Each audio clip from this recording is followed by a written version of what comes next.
ఇప్పుడు మనం 2025వ సంవత్సరం మే నెల 1వ తేదీ నుంచి 31వ తేదీ వరకు ద్వాదశ రాశిలో 3వ రాశి మిథున రాశి వారి జ్యోతిష్యం భూతభవిష్యత్తు వర్ధమానం ఎలా ఉందో చూద్దామండి. ఖగోళ శాస్త్ర ప్రకారం ఈ ఖగోళ శాస్త్రాన్ని చింతామణి శాస్త్రం అంటారు, లకుట ప్రశ్న శాస్త్రం అంటారు. 9 గవ్వలు 3 సార్లు వేసి వాటిని లెక్కబెట్టి మరి జ్యోతిష బలం ఎలా ఉందో, భూతభవిష్యత్తు వర్ధమానం, గ్రహ బలం, యోగ బలం ఎలా ఉందో చూద్దామండి.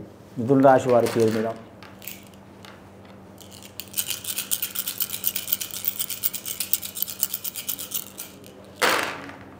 మిథున రాశి వారి జాతకానికి 6 గవ్వలు పడ్డాయండి. రాజయోగం ఉంది వారి జాతక బలానికి.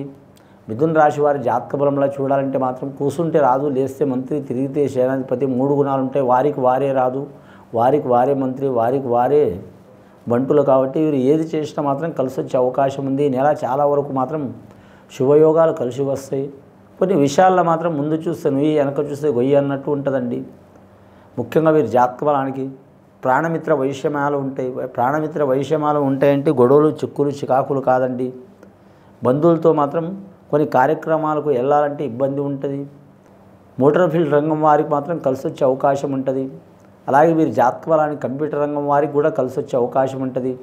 విద్యార్థులకు చూడాలంటే మాత్రం తిరుగు ఉండదు. కానీ మాత్రం ఎంబీబీఎస్ డాక్టర్ సంబంధించిన వారు కావచ్చు, ఇంజనీర్లు కావచ్చు, ఇక రకరకాలు చాలా ఉంటాయండి. కొన్ని 100 డిగ్రీలు ఉంటాయి.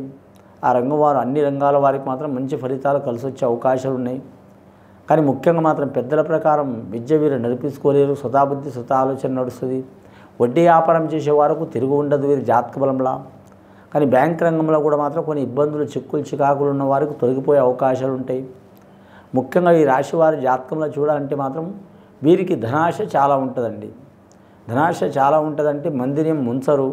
కాకపోతే మాత్రం ఈ రాశి వారి జాతకంలో ఇప్పుడు నడుస్తున్న ఘడియను బట్టి మాత్రం ధనస్థానంలో శుక్రుడు నడుస్తుండు. కాబట్టి ధనం మీద ఆశ చాలా పెరుగుతుంది. ప్రతి మనిషికి ఆశ ఉంటుంది, కానీ మాత్రం ఆశ ఎక్కువ పెరిగితే దురాశ అవుతుంది. కొన్ని విషయాల్లో వీరు పెట్టుబడి పెట్టకపోవటం, అలాగే ఆచితూచి పెట్టడం మంచిది. 10 రూపాయలు పెడితే 1,00,000 రూపాయలు వస్తాయని యోగాలు కూడా కల్పిస్తారు కొందరు. ఆ విషయంలో వీరు చాలా జాగ్రత్త పాటించాలి. ఇప్పుడు నడుస్తున్న కాలంలో మాత్రం పెద్ద పెద్ద ఆఫీసర్లు మంచిగా చదువుకున్న వారే ఇబ్బందులు పడుతున్నారండి. కొన్ని కోట్లు, లక్షలు కూడా పోగొట్టుకుంటారు. అసలు విషయాల్లో మాత్రం చాలా జాగ్రత్తగా ఉండాలి.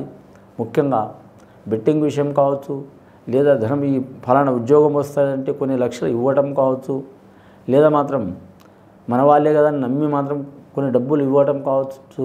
ఇలాంటి సంఘటనలో మాత్రం చాలా జాగ్రత్త తీసుకోవాలండి.